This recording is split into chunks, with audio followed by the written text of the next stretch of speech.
Selamat malam, tetap sehat, penuh semangat, dan berbahaya. Assalamualaikum warahmatullahi wabarakatuh.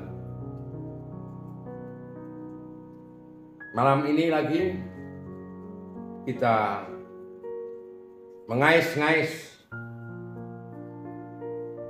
ke negeri Estonia. Jadi Estonia ini adalah sebuah negara yang terletak di Eropa bagian utara. Negara ini berbatasan dengan Rusia di bagian sebelah timurnya dan berbatasan dengan Latvia di sebelah selatannya. Sedangkan di utara Estonia adalah Teluk Finlandia dan di baratnya adalah Laut Baltik. Bersama dengan Latvia dan Lithuania, kawasan di mana Estonia ini berada biasanya disebut dengan kawasan Baltik. Ibu kota Estonia ini adalah Tallinn. Kemudian di dalam sejarahnya, Estonia pernah dikuasai oleh Denmark, Swedia, kemudian Jerman, dan Rusia secara bergiliran hingga mendapatkan kemerdekaannya baru pada tahun 1918. Namun sebenarnya pada tahun 1940 Uni Soviet secara paksa memasukkan Estonia ke pemerintahannya dan menjadi bagian dari Uni Soviet hingga tahun 91 setelah pecahnya Uni Soviet, yaitu tahun bubarnya negara Federasi Sosialis Uni Soviet. Penduduknya ini berjumlah hanya sekitar 1,2 juta jiwa lah, berdasarkan estimasi ini tahun 2020-an. Mayoritas penduduk Estonia adalah etnis Estonia dan Rusia, kemudian sisanya adalah Ukraina, Belarusia, Finlandia, dan etnis-etnis yang lainnya. Agama-agama yang dianut oleh penduduk Estonia diantaranya adalah agama ortodoks. Saya kurang tahu persis agama ortodoks itu apa, kalau di negeri kita ini zaman dulu ada animisme, dinamisme, itu atau tidak saya kurang tahu.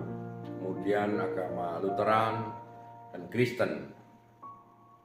Bahasa resmi Estonia adalah bahasa Estonia.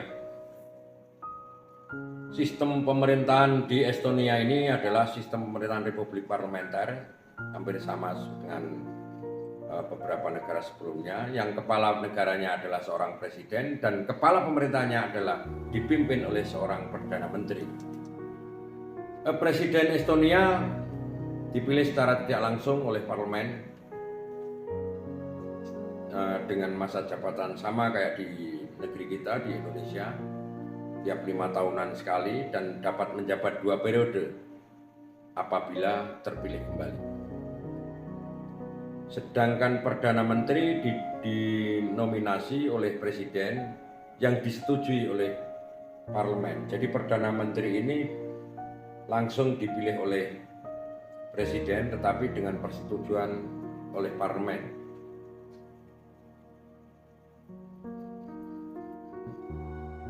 Langsung ke ekonomi aja ya. Jadi di bidang ekonomi ini, ekonomi Estonia ini sangat tergantung pada perdagangan dan rentan sekali terhadap kondisi eksternal. Sejak bergabung menjadi negara anggota Uni Eropa, Estonia telah mengadopsi ekonomi berbasis pasar modern dan menjadi salah satu negara yang memiliki pendapatan per kapita yang lebih tinggi dari kawasan Baltik dan Eropa Tengah. Pendapatan domestiknya saya agak lupa. Kemudian dalam hubungan luar negeri Estonia secara resmi bergabung dengan PBB ini pada tahun 90-an setelah Glasnost dan Perestroika. Jadi Uni Eropa pada tahun 2004. Kemudian Estonia juga merupakan negara anggota lembaga-lembaga internasional yang berada di bawah PBB, misalnya kayak UNESCO, UNHCR, WHO, WIPO, WMO, WTO, dan sebagainya. Langsung kepada profil atau struktur politik pemerintahan di Estonia. Jadi nama lengkap negeri ini namanya Republik Estonia, Republic of Estonia. Jadi nama lokalnya kalau di sana disebut sebagai Eesti Vabariik. Kemudian bentuk pemerintahnya itu Republik Parlementer. Kepala negara dipimpin oleh presiden, kemudian kepala pemerintahannya itu oleh Perdana Menteri, ibu kotanya tadi sudah saya sebutkan Tallinn, dan jumlah penduduk juga sudah saya sebutkan. Kemudian bahasa resminya adalah Estonia. Etnisnya terbesar dihuni negeri ini oleh etnis Estonia. Kemudian menduduki posisi kedua adalah Rusia, kemudian Ukraina, Belarusia, Finlandia, dan etnis lainnya. Agamanya Ortodok tadi, kemudian ini merdeka pada tahun 1918 ini sudah menjadi merdeka, dia dapatkan dari Rusia. Nah kemudian pada tahun 1991 itu juga diakui oleh Uni Soviet. Ini bulan kemerdekaannya kalau nggak salah Februari atau Maret, agak lupa saya. Dan ini kemerdekaan Estonia itu berdiri atas atau dari negara Rusia atau negara federal sosialis Uni Soviet waktu itu. Lokasinya berada di benua Eropa atau daerah Eropa bagian utara. Selanjutnya saya akan mengajak teman-teman pada dimensi sejarah, jadi dibagi menjadi prasejarah. Jadi dalam prasejarah ini peralatan yang dibuat oleh kebudayaan Kunda, Museum Sejarah Estonia, kemudian artefak zaman besi dari sebuah timbunan di desa Kumna. Pemukiman masyarakatnya di Estonia ini bermula pada sekitar 13.000 tahun yang lalu lah. Ketika waktu itu es dari zaman waktu itu terakhir lah, tahun 13.000 tahun yang lalu itu es pada zaman itu terakhir meleleh. Dan kemudian pemukiman masyarakat tertua yang dikenali di Estonia adalah pemukiman Puli yang pernah terbangun di bantaran sungai Parnu. Ini di dekat kota kecil Sindi di barat daya Estonia. Menurut penanggalan karbon daerah, ini telah dihuni sejak kira-kira 11.000 tahun lalu pada permulaan milenium ke-9 sebelum Masehi.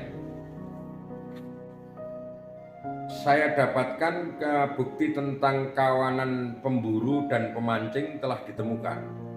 Jadi berasal dari tahun 6500-an sebelum Masehi di dekat kota kecil Kunda di bagian utara Estonia.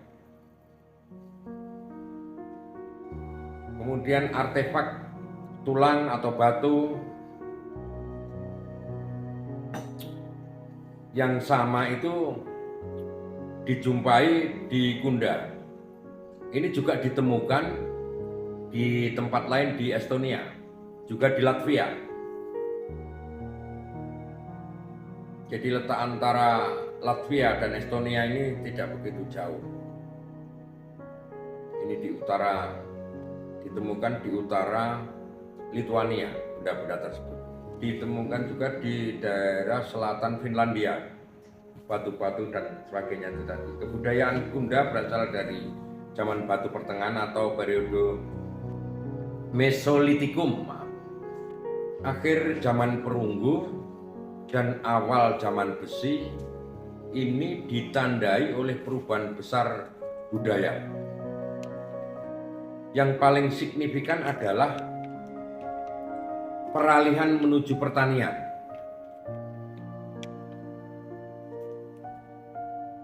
Jadi mereka sudah mulai mengenal pertanian,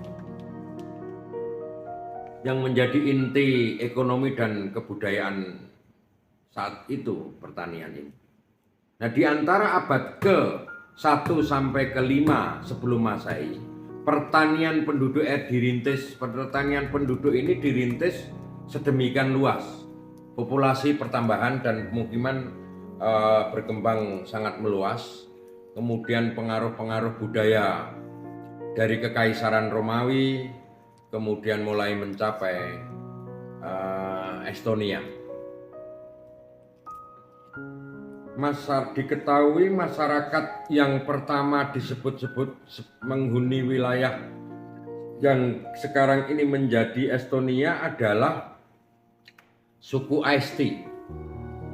Itulah satu-satunya beberapa prasejarah yang saya sampaikan. Jadi dari bahasa mereka, satu-satunya kata dari bahasa mereka yang terekam dari zaman kuno, yaitu semacam masih sebelum pertanian itu bagaimana mereka merekayasa barang-barang logam, besi dan sebagainya. Tapi meskipun demikian, satu Aisti pada umumnya dipandang sebagai orang-orang ini disebut memiliki nenek moyang orang-orang Baltik. Nah, pada zaman besi lebih bermasalah dan dikuasai oleh peperangan, diikuti dengan bahaya-bahaya dari luar wilayah yang berasal dari suku-suku Baltik yang menyerang melintasi perbatasan darat selatan dan dari seberang lautan. Beberapa saga Skandinavia menuliskan kampanye pembalasan melawan Estonia. Pembaca Estonia menjalankan serbuan melawan Viking atau perompak Vagan yang menjarah kota kecil Sigtuna, kini termasuk Swedia, pada permulaan zaman penjajah pertengahan pada tahun 1187 lah. Itu adalah orang-orang berasal dari Estonia. Kemudian pada abad ke-1 Masehi, ini pembagian politik dan administrasi mulai dilakukan di Estonia. Dua pembagian wilayah yang besar muncul, provinsi dan tanah. Provinsi terdiri dari beberapa desa atau wilayah tertua. Nah, hampir semua provinsi memiliki minimal satu benteng. Pertahanan daerah setempat dipimpin oleh petugas tertinggi, raja atau tetua. Pada abad 13, tanah-tanah besar berikutnya juga dikembangkan di Estonia. Revala, Harju, kemudian Saer, Hiu, dan sebagainya. Estonia memelihara agama pagan yang bertumpu kepada satu dewa yang disebut Tarapita. Jadi mungkin semacam tuhannya itu namanya Tarapita. Jadi kisah Henry dari Livonia menyebutkan Tarapita ini sebagai dewa tertinggi penduduk Pulau Sarema. Juga dikenali oleh suku-suku Huronia Utara Estonia. Itu beberapa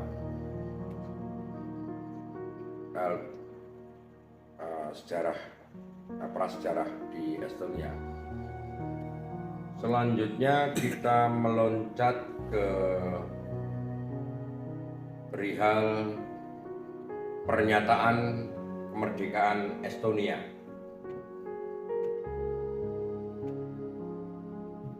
Perlu saya jelaskan, sebagai hasil dari penghapusan perbudakan dan ketersediaan pendidikan bagi penduduk asli yang tidak berbahasa Estonia, kemudian gerakan aktif nasionalis Estonia,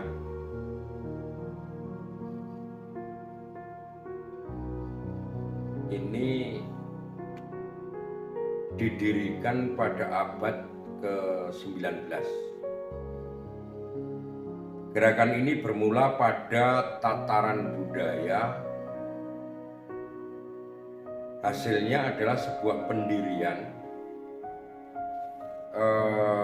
kesusastraan lah, dalam bidang sastra lah, bahasa Eropa, bahasa Estonia, kemudian teater dan musik profesional, dan membuka jalan bagi pembentukan jati diri kebangsaan Estonia dan kebangkitan nasional Estonia. Di antara para pemimpin pergerakannya ada yang namanya Johan Voldemar Jannsen, kemudian Jacob Hart, dan Karl Robert Jacobsen. Pernyataan kemerdekaan di Parnu pada Februari tahun 1918, itu kira-kira, agak lupa 1919 atau 1918. Salah satu gambar pertama yang dimiliki adalah gambar tentang Republik Estonia. Pencapaian yang penting di Estonia ini adalah sebuah penerbitan epos kebangsaan, Kalev Hip-Hop, pada tahun 1862, dan penyelenggaraan Festival Lagu Nasional pertama pada tahun 1869 itu sudah ada Festival Lagu Nasional.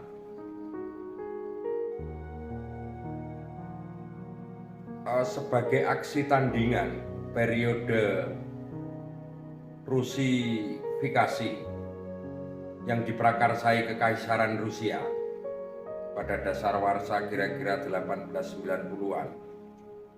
Kemudian nasionalisme Estonia lebih bernada politis,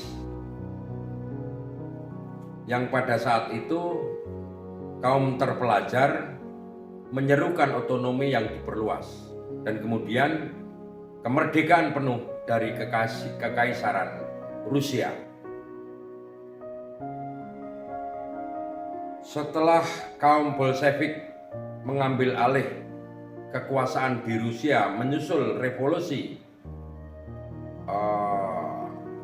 Oktober dan kemenangan Jerman melawan tentara Rusia, antara mundurnya tentara Merah Rusia dan kedatangan serdadu Jerman, Komite Penyelamatan Estonia dan MAPEV mengumumkan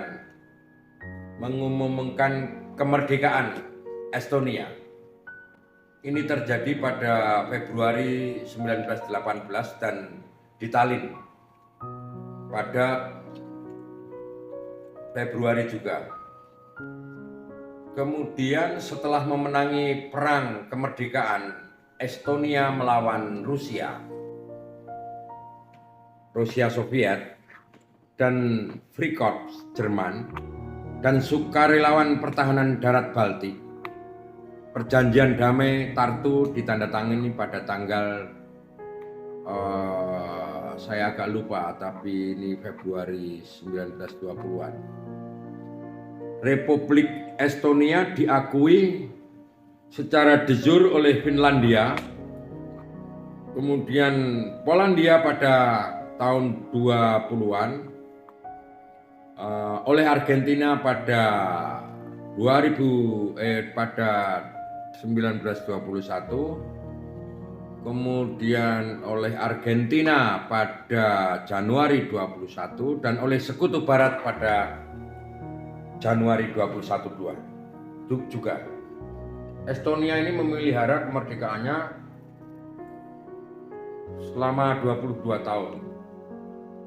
Mulanya menganut demokrasi parlementer.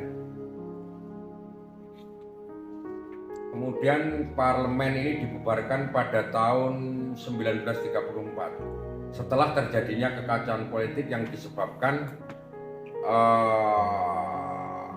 oleh krisis ekonomi global. Jadi pada tahun 1934 ini terjadi satu krisis ekonomi global. Kemudian negara ini diatur berdasarkan dekret oleh Konstantin Paks yang menjadi presiden pada tahun 1938, yaitu tahun-tahun ketika pemilihan anggota parlemen diselenggarakan. Setelah itu terjadilah yang namanya Perang Dunia II. Nasib Estonia pada Perang Dunia II ditentukan oleh Fakta Non-Agresi Jerman Soviet dan protokol tambahan rahasia pada tahun 1939, bulan-bulan Agustus. Perang Dunia II ini melahirkan satu korban yang sangat besar, hampir seperempat populasi. Ini merupakan salah satu yang tertinggi di dataran Eropa, korban tertingginya. Bahkan kalau tidak salah, korbannya ditaksir sekitar hampir 100-an ribu jiwa. Ini termasuk pengusiran Soviet pada tahun 1941. Pengusiran Jerman dan korban Holocaust itu juga terjadi pada tahun-tahun 41. Perang Dunia II dimulai dengan penyerbuan dan pemecahan beruntun sekutu kawasan penting Eropa. Estonia, Polandia melalui operasi gabungan Jerman Nazi dan Uni Soviet. Waktu itu dipicu dengan pernyataan Hitler yang menyatakan kira-kira sebenarnya saya bisa membunuh semua orang Yahudi, tetapi sengaja saya tinggalkan sedikit agar orang-orang tahu betapa kejamnya masyarakat Yahudi. Kemudian saya akan jelaskan tentang penyerbuan dan pendudukan oleh Uni Soviet. Nasib Republik Estonia ini sebelum Perang Dunia Kedua ini sangat ditentukan oleh Fakta Non-Agresi Jerman Soviet. Jadi ini Fakta Non-Agresi ini terjadi pada tahun 1939 setelah Stalin meraih perjanjian Hitler untuk membagi Eropa Timur menjadi bola-bola kepentingan khusus. Menurut fakta Molotov, Ribbentrop, dan protokol tambahan rahasia. Nah, pada tahun 39 itu kira-kira bulan September, beberapa kapal angkatan perang angkatan lautnya Uni Soviet ini merapat ke daerah-daerah pelabuhan-pelabuhannya Estonia. Dan pada tahun itu juga sudah ada pesawat pengebom Soviet. Ini sudah memulai berpatroli di mega-mega langit-langit seputaran Tallinn dan perkampungan yang mengelilingi. Pemerintahan Republik Estonia kemudian dipaksa untuk menyetujui sebuah perjanjian yang membolehkan Uni Soviet mendirikan pangkalan militer dan menempatkan puluhan ribu serdadu di daratan Estonia untuk sebagai tujuan sebagai pertahanan bersama. Apologi atau memang strategi dijadikan sebagai apologi politik, saya kurang memahami, tapi saya mengira-ira seperti itu. Jadi kemudian pada tahun-tahun 1940-an perintah untuk mengadakan blokade militer total terhadap Estonia diberikan kepada armada Baltik Soviet. Nah, pada tahun ini juga sementara perhatian dunia sedang memusat pada Perang Dunia II, perhatian dunia itu memusat pada jatuhnya Paris ke tangan Jerman. Jermannya Nazi itu sehari sebelumnya blokade militer Soviet waktu itu. Blokade ini terjadi terhadap Estonia mulai berlaku. 2 pesawat pengebom milik Soviet berhasil menembak jatuh pesawat penumpang milik Finlandia, namanya Kaleva.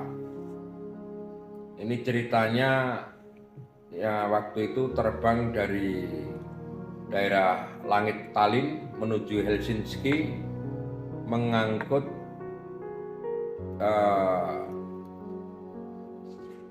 beberapa bungkusan diplomatik dari kedutaan Amerika Serikat di Tallinn, Riga, dan Helsinki. Nah, pada tahun itu juga Uni Soviet menyerbu Estonia, dan tentara merah keluar dari pangkalan militer mereka di Estonia. Itu kira-kira bulan apa saya lupa, tapi terjadi pada tahun 40-an. Jadi kayak kemudian ceritanya itu, kalau tidak salah ingat, keesokan harinya ratusan ribu serdadu tambahan ini memasuki negara Estonia. Nah, untuk menghadapi negara Soviet yang melimpah ruah, pemerintah Estonia akhirnya kalah pada tahun 40-an itu. Dan kemudian alasan menyerah ini adalah karena memang untuk menghindari atau mencegah pertumpahan darah yang lebih banyak di pihak Estonia. Ya, kemudian terjadi pendudukan Jerman. Setelah Jerman menyerbu Uni Soviet pada tahun 41, Wehrmacht mampu mencapai Estonia dalam beberapa hari. Nah, angkatan darat Jerman menyeberangi perbatasan Estonia di selatan pada pertengahan tahun 40-an. Kemudian tentara merah mundur ke belakang di jalur-jalur Sungai Parnu, Emajogi pada tahun itu juga. Pada pertengahan tahun itu juga. Nah, pada akhir pertengahan tahun itu pasukan Jerman melanjutkan kembali penyusupan mereka ke daerah-daerah Estonia, bagian desa-desa dan kota-kota. Yang dilakukan adalah mengambil alih Narva pada kira-kira sebulan kemudian dari pertengahan 40-an. Nah, setelah Soviet berhasil diusir oleh Estonia, serdadu Jerman melucuti semua kelompok partisannya. Meskipun mulanya Jerman ini dianggap sebagai pembebas oleh sebagian besar orang Estonia dari Soviet dan penindasannya. Dan orang-orang Estonia berharap dalam peristiwa ini bisa dapat membantu masyarakat Estonia dan berharap dapat memulihkan status kemerdekaan negara. Tetapi pada kenyataannya, Jerman adalah perebut kekuasaan juga. Jerman ini menggunakan Estonia, menggunakan sumber dayanya sebagai bekal peperangannya. Jadi menyerang dengan kekuatan lawan. Ini terjadi selama pendudukan Estonia digabungkan ke dalam provinsi Jerman yang bernama Ausland. Nah, keadaan ini membuat banyak orang Estonia karena enggan menyertai Nazi, menggabungi angkatan darat Finlandia untuk berjuang melawan Uni Soviet. Resimen atau tentara-tentara angkatan darat Finlandia kemudian dibentuk. Ini beranggotakan sukarelawan atau relawan Estonia yang berada di daerah Finlandia. Tetapi meskipun ada banyak orang Estonia yang direkrut ke dalam angkatan bersenjata Jerman, termasuk angkatan daratnya Estonia, mayoritas melakukan hal ini hanya pada tahun 1944 ketika ancaman penyerangan baru Estonia ini oleh tentara merah itu semakin dekat. Dan jelaslah bahwa Jerman Nazi akhirnya tidak mampu memenangi peperangan. Ya, kenapa? Karena barisan itu berhasil dipukul mundur oleh tentara merah. Jadi mendekati perbatasan Estonia. Narva kemudian diungsikan. Perdana Menterinya Estonia ini diakui secara konstitusional sebelum kejatuhannya di hadapan Uni Soviet pada tahun 40-an. Ini mengirimkan pesan radio yang meminta kepada seluruh pria yang berkemampuan yang memiliki tahun kelahiran antara 1904 sampai 1920-an harus ikut ambil bagian dalam tugas peperangan. Jadi para pemuda mulai usia kira-kira 15 tahun lah. Jadi panggilan ini menuai dukungan yang luas dari seluruh warga negara. Kemudian puluhan ribu komponen cadangan lah ini mendatangi pusat-pusat pendaftaran relawan ini tadi. Jadi puluhan ribu kemudian akhirnya berhasil pemerintahan Estonia ini berhasil mengkonsolidir puluhan ribu angkatan darat relawan lah. Kemudian mereka berhasil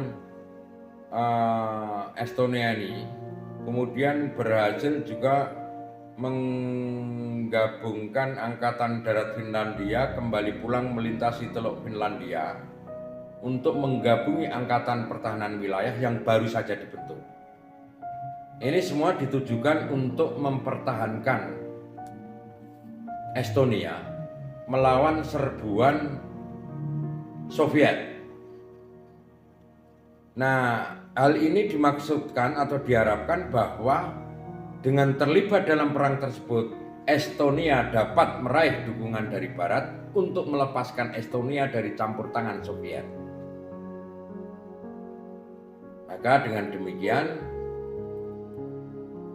harapannya adalah akan mengantarkan Estonia menuju pintu gerbang kemerdekaan.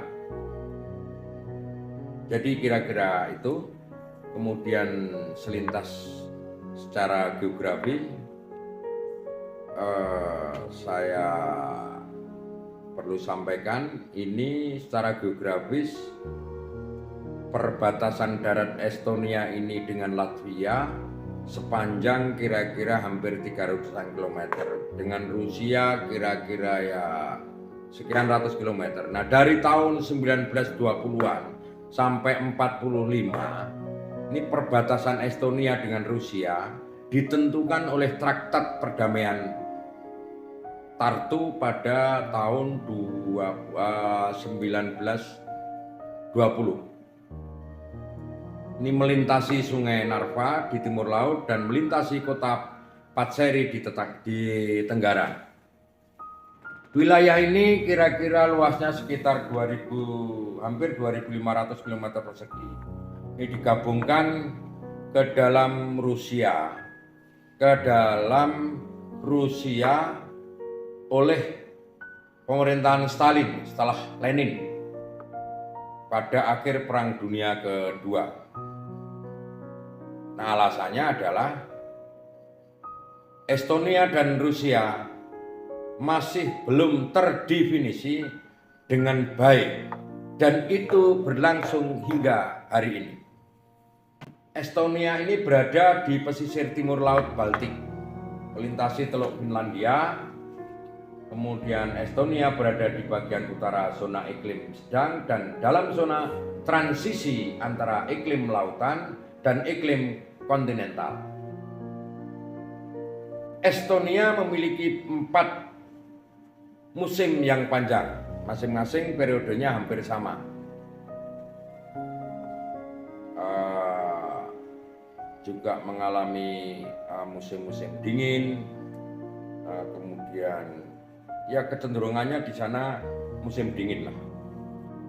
Kemudian secara fitogeografis dan biogeografi, Estonia ini terbagi ke dalam provinsi Eropa Tengah dan Eropa Timur. Di wilayah Sirkum, Boreal, di dalam kerajaan Boreal yang terjadi waktu itu fitogeografis dan biografinya seperti itu. Kemudian yang terakhir adalah pembagian administratif. Ini kota tuanya di Haapsalu,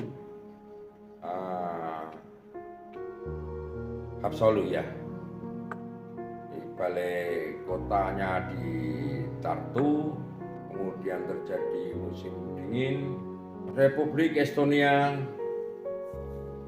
ini terbagi menjadi sekitar 15-an county. Ada dokumen, jadi dokumen pertama yang menuliskan pembagian administratif itu dan politik Estonia berasal dari Babat Henry dari Livonia yang ditulis kalau tidak salah pada abad-abad 13 sejaman dengan Perang Salib Utara. Gubernur ditunjuk oleh pemerintahan Republik Estonia untuk masa jabatan 5 tahun. Ini kemudian terjadi beberapa perubahan perbatasan antar county di Estonia setelah kemerdekaannya. Yang paling terkenal adalah menjadi bagian dari county Foru, Tartu, dan Viljandi. Dan county Patseri, daerah ini diperoleh dari Rusia berdasarkan Traktat Perdamaian Tartu pada tahun sekitar 1920-an. Pada kekuasaan periode Soviet, Konti Patseri ini diduduki dan diserahkan kepada Republik Sosialis Federasi Soviet Rusia. Ini pada tahun 1945, saat-saat Republik Indonesia menyatakan proklamasi kemerdekaannya. Dan saat itu kemudian Estonia menjadi salah satu oblast yang dimiliki Pskov. Oblast-oblast itu di dalam perbatasan wilayah-wilayah pada periode Uni Soviet. Estonia dibagi di dalam 15 konti. Nah, tiap-tiap konti kemudian dibagi lagi ke dalam beberapa munisipalitas yang menjadi tataran terendah pembagian wilayah di Estonia. Di Estonia ini ada dua jenis munisipalitas. Nomor satu adalah munisipalitas perkotaan atau kota kecil, dan yang nomor dua adalah munisipalitas pedesaan. Estonia ini tidak ada perbedaan status di antara semua paroki-paroki. Kemudian sistem politik Estonia dibingkai oleh prinsip-prinsip republik, demokrasi, sistem parlementer, dan multipartai, di mana Perdana Menteri Estonia menjadi kepala pemerintahan. Nah, budaya politik Estonia sangatlah stabil, di mana kekuasaan dikelola oleh 2 atau 3 partai.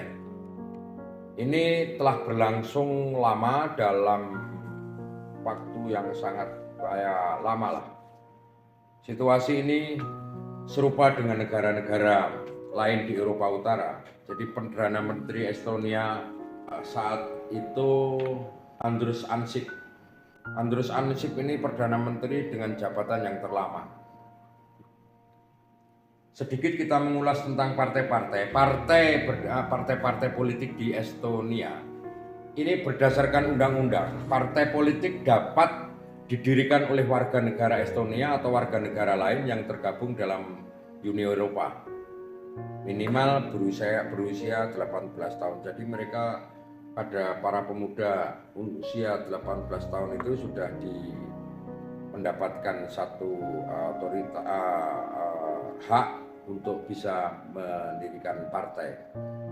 Dan kemudian syarat-syarat konvensional biasalah, mereka bertempat tinggal di Estonia dan sebagainya lah. Partai-partai politik ini minimalnya harus beranggota tidak banyak, 1000-an anggota boleh.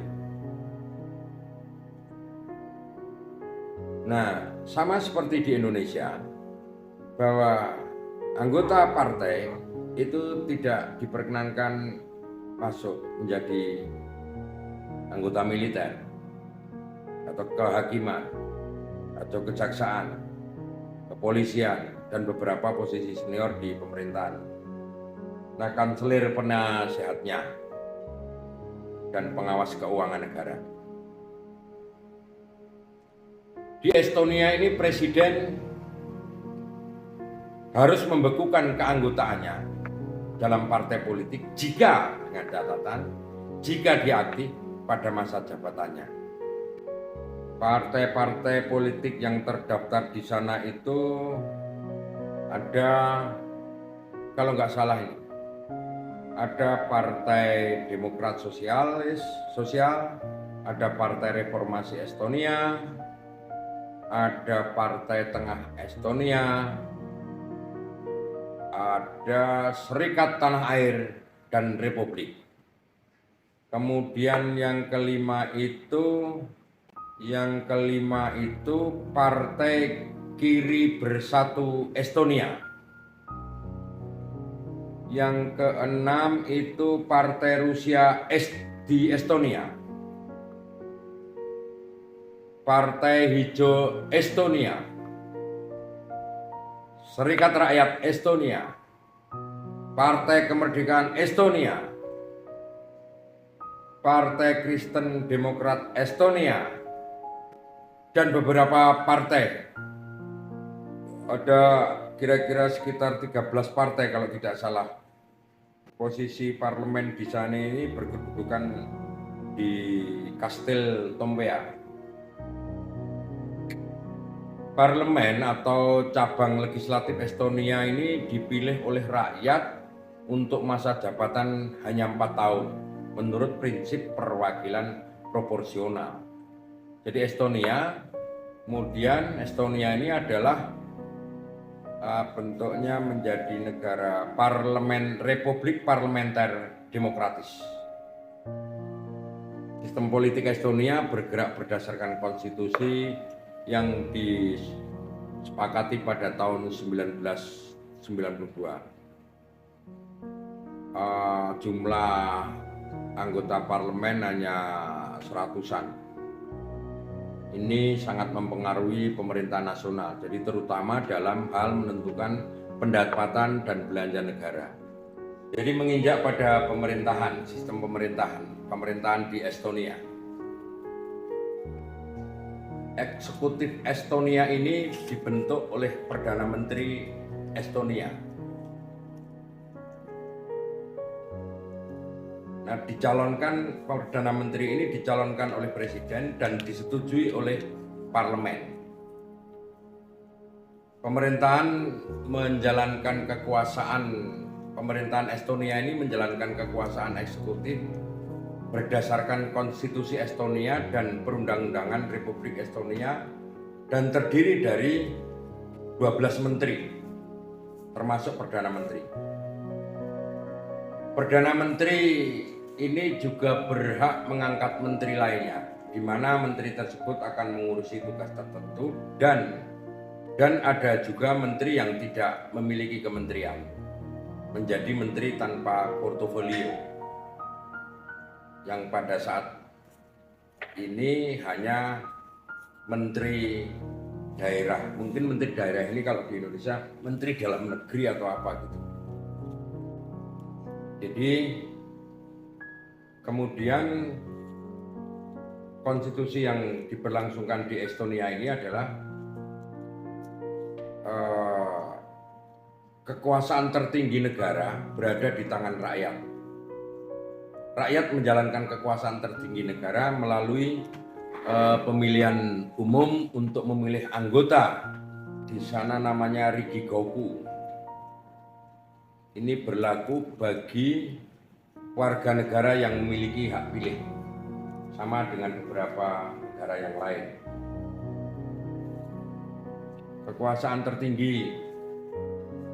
Kekuasaan peradilan tertinggi itu dijalankan oleh Mahkamah Agung dan parlemen, semacam parlemen yang beranggotakan hanya sekitar 20-an hakim. Ketua Mahkamah Agung ini diangkat oleh parlemen untuk masa jabatan 9 tahun atas saran Presiden. Kepala negara dijabat oleh Presiden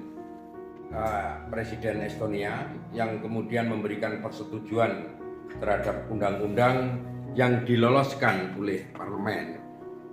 Ini juga berhak menolaknya dan mengajukan rancangan undang-undang yang baru. Namun Presiden ini tidak terlalu sering menggunakan hak ini.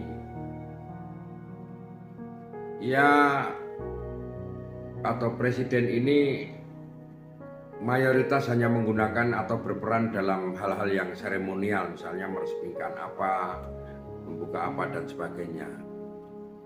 Ini dipilih oleh semacam parlemen atau Rikigoku tadi itu, dan harus mencapai 2/3 suara. Tetapi apabila calon tidak meraih jumlah suara yang dipersyaratkan, maka hak untuk memilih presiden beralih kepada sebuah badan pemilihan yang terdiri dari seratusan anggota sebuah badan pemilihan atau semacam parlemen tadi. Jadi ini semacam perwakilan dari dewan-dewan daerah atau lokal.